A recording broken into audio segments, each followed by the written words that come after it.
Scales of trade official YouTube channel पे आने वालों को वेलकम। आज हम वीकली एनालाइज करने जा रहे हैं जो नेक्स्ट 2 अक्टूबर से 6 अक्टूबर तक होगा। पहले हम अपनी पिछले वीक की जो एनालाइज थी उसके हवाले से बात कर लेते हैं। जब हमने वीकली एनालाइज की तो यह मार्केट जो है वो 26 के आसपास मूव कर रही थी और यहाँ पर जो है वो पोजीशन ये थी कि अगर ये 26 से ऊपर डे क्लोज करता है तो फिर जो है वो ये ऊपर जा सकता है 39 तक, और अगर यहाँ से रिजेक्ट होता है और 21 के नीचे डे क्लोज करता है तो फिर जो है वो इसकी काफ़ी जो है वो नीचे की मूव हो सकती है, जिसमें ये था कि 1912 जो है वो इम्पोर्टेंट था। अगर 1912 डे क्लोज ब्रेक होता है तो उसके बाद जो है वो चांस ज़्यादा यही था, मैंने कहा था कि 1884 तक काफ़ी चांस बन जाएंगे। लेकिन अगर 84 हो सकता है कि स्टे दे जाए, लेकिन अगर ये नहीं दे पाया 84 जो इसको स्टे, तो फिर इसके अंदर एक बहुत बड़ी नीचे की सेलिंग और मज़ीद हो सकती है। तो आप देख सकते हैं कि यहाँ से कोई भी ऐसा एरिया नहीं था हमारा जो लेवल था जहाँ पर ये इसने कोई एक भी स्टेक जो है वो किया हो।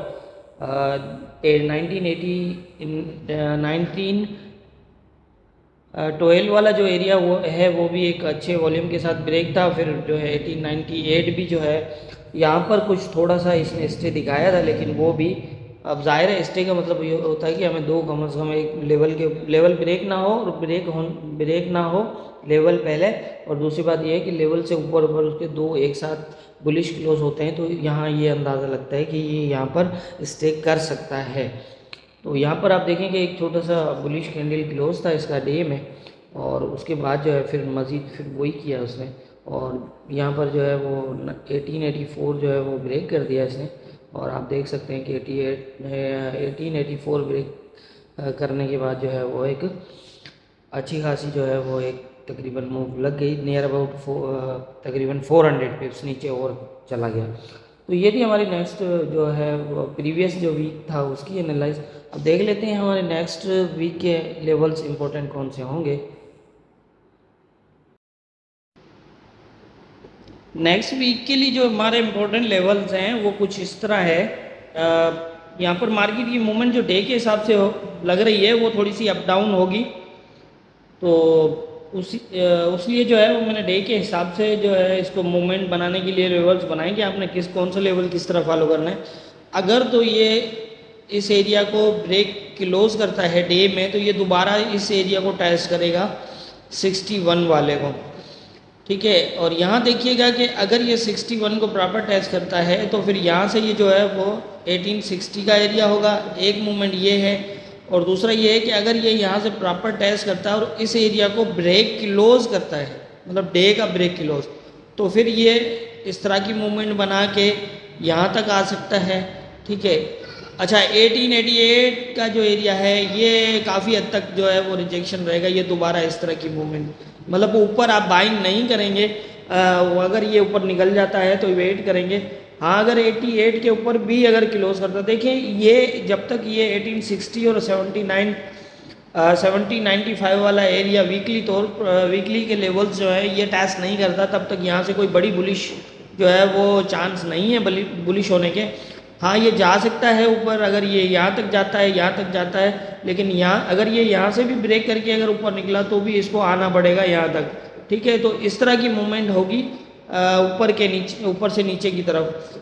तो यहाँ पर इस तरह के ही लेवल्स हैं। अब यहाँ पर नीचे का जो मैंने बता दिया, अगर 40 को ये ब्रेक करके क्लोज कर देता है यहाँ पर डे का इसको, तो फिर ये इस एरिया को जो है वो टेस्ट करके रिजेक्ट होगा, ज़्यादा चांस होंगे, और रिजेक्ट होने के बाद इस एरिया तक आएगा। और फिर भी आप यहाँ देखिएगा कि इसके ऊपर क्लोज ना हो, 1861 के ऊपर अगर डे क्लोज करता है तो फिर ये जो है 1887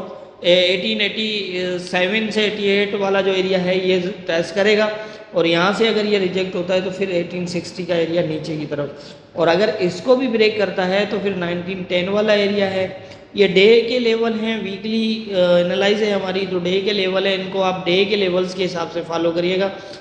लेकिन ये है कि मेरा मशवरा यही है कि ऊपर 1888 या फिर इससे ऊपर के एरिया में बाइंग मत देखिएगा। और कोशिश करिएगा इसको रिजेक्शन का वेट करने का। अगर ये रिजेक्ट होता है वहाँ पर अब रिजेक्शन शो करे तो ये 1860, क्योंकि अब वीकली के हिसाब से इसका जो क्लोज लगा है वो 1860 इसको जो है वो दिखाएगा, काफ़ी हद तक चांस हैं। और अगर ये 1795 ये वाला जो एरिया है ये भी अगर ब्रेक करके डे क्लोज करता है तो फिर यहाँ से दोबारा ये जो है 1840 को टेस्ट करेगा, 14 को टेस्ट करे, और 14 को टेस्ट करने के बाद इसकी और मज़ीद नीचे की तो मूव लग सकती है और यहाँ तक ये पोजीशन हो सकती है। अदरवाइज़ जो मैंने ऊपर की तरफ मूव बताई हैं तकरीबन वो वाले चांस हैं रहेंगे। अब ये इसकी करेक्शन पे डिपेंडेड है। अगर ये करेक्शन ज़्यादा कर लेता है तो फिर ऊपर की तरफ ज़्यादा स्टे करेगा, और अगर जिस तरह आया है अगर ये इसी तरह से भी यहाँ से ही अगर ये रिजेक्ट होता है तो पॉसिबल है कि इस एरिया को भी ब्रेक कर दे, लेकिन मेरा ख्याल है इस एरिया को ब्रेक नहीं करना चाहिए 1860 से 1795 के एरिया को। लेकिन अगर फिर भी हम एज ए उसको देख लेते हैं, अगर ये ब्रेक करता है तो फिर यहाँ पर आप जो है वो इस तरह यही मूव होगी इसकी, बहुत ज़्यादा चांस होंगे इस तरह।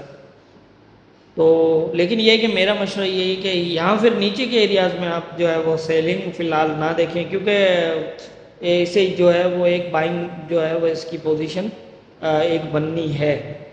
तो यहाँ पर एक बार तो देख लीजिएगा, इम्पोर्टेंट जो है वो यही है कि आप क्लोज डे के क्लोज के ऊपर आप बुलिश होने के लिए इसको कम से कम किसी भी लेवल पर 2 क्लोज है एक साथ देगा, ये डे के स्टे दिखाता है किसी लेवल्स के ऊपर तो फिर ये ऊपर की मूव कर सकता है। लेकिन वो भी ये वाला एरिया, मतलब ये इम्पोर्टेंट है, ये इसके बीच वाले एरिया जितना भी हैं वो कोई इतने अब मेरे ख्याल में डे के हिसाब से वीकली के हिसाब से इम्पोर्टेंट नहीं रहे। ये मैंने बताया कि मूव किस तरह हो सकती है, तो आप अगर शॉर्ट टर्म ट्रेड करना चाहते हैं तो वो भी आसानी से कर सकते हैं, और लॉन्ग टर्म करना चाहते हैं तो भी आसानी से पकड़ सकते हैं इसको एरिया वाइज। तो ये है हमारी नेक्स्ट वीक की जो है वो पोजीशन, लेवल टू लेवल मैंने बता दिया है। जो मेरी समझ है उसके हिसाब से मुझे यही लग रहा है, बाकी होना क्या है ये तो ऊपर वाला बेहतर जानता है। दुआओं में याद रखिएगा।